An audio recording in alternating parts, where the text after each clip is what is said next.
I called up Tesla, got my guy on the phone, and I gave him the VIN, and I said, any issues? He said, Dave, do not buy that car. I said, why?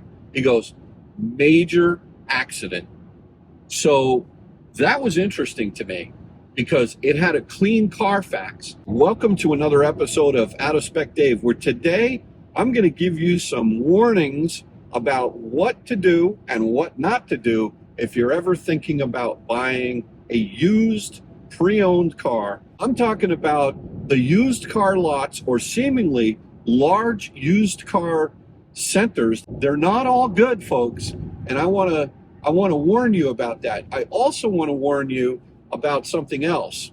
I'm going to tell you a little bit of a story that happened to me that I want everyone to really be aware of and be very careful about, because just because the CARFAX says or doesn't say something doesn't mean it's true. So let's get into it, folks.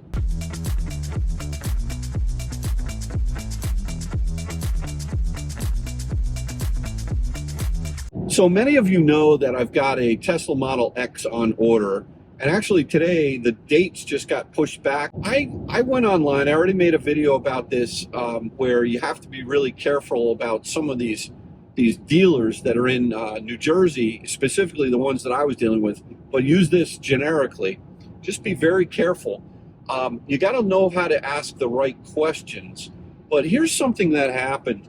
While I'm waiting for my Model X, I'm looking for some good deals on potentially some pre-owned Model X's, whether they're 22s or 23s.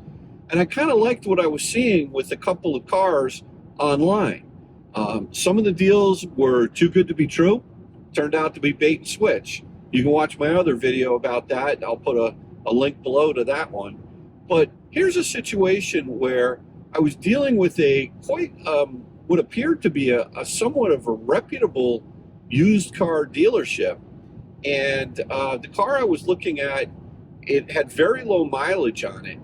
And when I was talking with the salesperson originally, who, by the way, the salespeople at this particular dealership, they're not even allowed to talk numbers, so I had to blow through that guy and get to the manager, who was a great guy.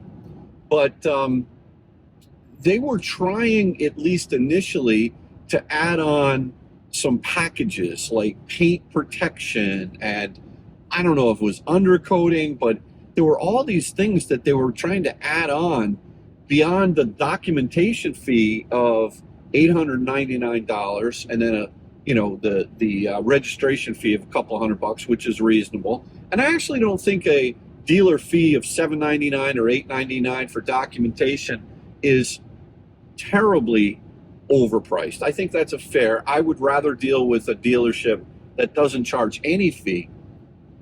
But here's the thing.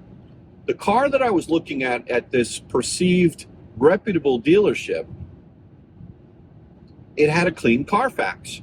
And it was an expensive car, well over $75,000. And so I was going to go down. We sort of negotiated a deal over the phone, and I was going to have them look at my Tesla Model 3, the one that I'm driving in right now. They were sort of in the ballpark about what they thought they could give me. They thought they would come down a little bit. I kept trying to nail them, like, what are the dealer fees going to be? What's the out-the-door price? That's the key thing to say. What is the out-the-door price that they're going to give you? And the key thing is, if you can, get an email sent to you before you go down to the dealership as to what that out-the-door price will be. A lot of them won't do that. And a lot of them won't actually take a deposit over the phone anymore, because a lot of times they'll advertise the fact that they have cars in stock, and they'll show the VIN numbers and they'll show the actual pictures of the cars, but they won't really have them. Well, in this particular case that I'm describing here, they actually had the car. As a matter of fact, the salesman went out, he did a FaceTime with me, he showed me the car, it was right out in front of the dealership. The car looked great, it looked amazing. But the thing was that I had in my favor was that it's a Tesla. Now let me tell you a story. Years ago, I bought a Porsche Cayenne Turbo, silver, black interior, pre-owned, from a Porsche dealership. And I love the car. I got a really good deal on it, surprisingly good deal, and I took it home. I drove it for a year, and it was great. I didn't have any issues with it, but I went to trade it in, I think on an Escalade, Cadillac Escalade, and the guy at the Cadillac Escalade dealership, he looked at the car, and he said, "This car's been hit." He took a paint meter to the car. Now, I didn't even know what a paint meter was. And a paint meter is a little device that you can buy. I actually have one because I learned my lesson. And you can measure the thickness of the paint on the car. And every car has a little bit of a range in terms of how thick the paint is, and you have to kind of get to know it. But let's just say, for argument's sake, the paint is, 22 whatever it is thick, mLs thick. And you measure the hood, and you measure the fenders, and then you get to the back rear quarter panel, and instead of it saying 22, 23, 24, 21, it says 72. Well, that's a dead giveaway that the car has been painted. Now, it could have been painted because of someone keying the car, maybe a minor scratch, but you don't really want to buy a car, in my opinion, that has been painted. And so a paint meter is a really good thing to get. But when you're buying a Tesla, this is a little known secret that you can do.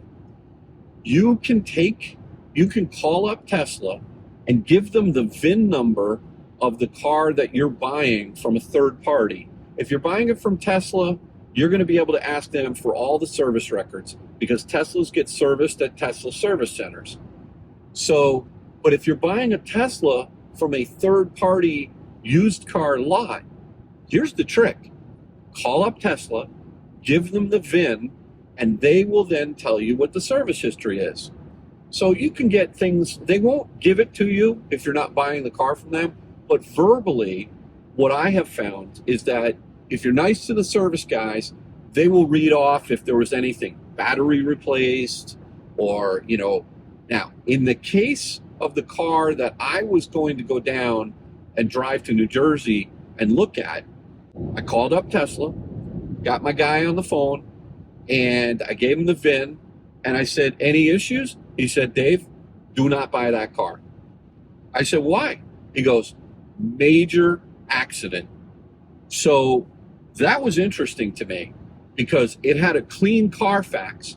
Now, one of the things you have to realize about a CARFAX or any of those other services, auto check or whatever they are, if you pay out of pocket and you don't put an insurance claim in, then those third-party sort of monitoring services, they won't know that the car's been hit. Especially, there also has to be no police report on the car. So if something happens to the car, there's no police report, and there's no insurance record filed, first thing you want to do is if you can't call Tesla, like if you're buying a Ford or a GM, those could be serviced anywhere. The beauty of buying a Tesla used from a third party is that Tesla has the records on file, and they can tell you what's happening. Now, the service guy, he would not tell me how much damage was done to the car, but he told me major accident and do not buy the car. Now, what was interesting about this car is it was a 2023, but it had an in-service date of November 22nd. I believe it was the 20th, whatever. It was late November of 2022, but yet it was a 2023. And I was under the impression that Tesla, if the car was built in 2022, that it would be a 2022 car. But what we've seen specifically, at least with the Model X to my knowledge, is that they right around November 15th is when Tesla starts building the 2024s, at least for the Model X, maybe for the other models as well. I'm just not sure. Years ago, they never used to do that. So this is a new phenomenon, which is maybe in the last year or two, they've been doing this. The weird thing about this car was that it was in service date was November of 2022, but it had less than 2,000 miles on the car. And here it is a full year later, and it only had 1,000 miles on the car, and that's a very little amount of mileage. So that sort of raised a red flag in my mind. And so when I called Tesla and they told me that this car was in a major accident, I breathed a tremendous sigh of relief. So look, even though it has a clean CARFAX, I would have taken a paint meter to it and most likely have found out that the car had been hit. Why does it matter? If the car was hit and it had some damage to it, you don't want to have any problems, first of all. But the real problem comes in when you go to sell the car. Let's say you buy a hit car and it still has a clean CARFAX. If you can justifiably market that car when you go to sell it as having a clean CARFAX. There's no reason why you can't do that. But if someone is smart and they put a paint meter to the car, or if they're smart and they know what to look for, overspray or different things that will happen when you do fix a car, then they won't give you the kind of value that you should get for that car if it was completely clean. And therefore, you should not be paying that higher value. Now, if you want to use the knowledge that the car has been hit in order to negotiate a lower price, and the dealership is willing to sell it to you, or an individual is willing to sell it to you, and you're willing to take on that risk, go for it, especially if the car drives well and it doesn't really bother you that you're buying a hit car. So, that's one thing to be cautious about. The other thing to be cautious about is buybacks. So there's been a lot of situations where titles have been bought back, not necessarily salvage titles or water damage titles, or those I would stay clear of, but even buyback, corporate manufacturer buyback titles. Why would you ever want to own a car that has been bought back by the manufacturer? Maybe you could rationalize in your mind that whoever got the car, was just super nitpicky, and it didn't really, they were just constantly saying, oh, the noise in the fan was loud. It was loud 3 times, 3 strikes, you're out. And then, maybe the corporation just bought the car back. It's possible that you could get a really good, clean corporate buyback car, manufacturer's buyback car. But I would not entertain buying any car that has nothing less than a clean title. When I mean a clean title, it could have a loan on it or what have you that's been paid off. That's fine. But you don't want to get yourself into a situation where you've got any kind of a salvage title or a manufacturer's buyback title. So be really careful when buying used. Really think about, I just want to, especially for a higher end car, if it's a Tesla, make sure, even if it has a clean CARFAX, just do yourself a favor, call Tesla, ask them to see, is there anything out of the ordinary with this car? Is there something that I should know about before I buy it? I'm just trying to do my due diligence. I highly recommend you do that. I hope these little tidbits help you.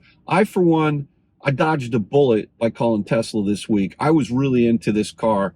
It was a 7-seater. It was a white, but I decided to pass on the car after finding out. I did out of courtesy. I called up the dealership. I let them know that the car had been hit. I said, hopefully you've got some recourse. But you know what the reality is these guys buy cars now on computers based on mileage from auctions, whether it's Mannheim or somewhere out in the Midwest. And they're not going around like in the old days with paint meters and inspecting each one of the cars. Not to say no one does that, but a lot of these used car dealerships, they're just buying cars from auctions online, and the condition, if it's a clean CARFAX, what's the mileage, and then they're hit and buy at the right price. And so you as a buyer need to be aware that even though it has a clean CARFAX, it may not mean that it was not a hit car. So good luck out there. Hopefully these little tidbits help you. Anyway, that's all I got for this video. I'll talk to you soon.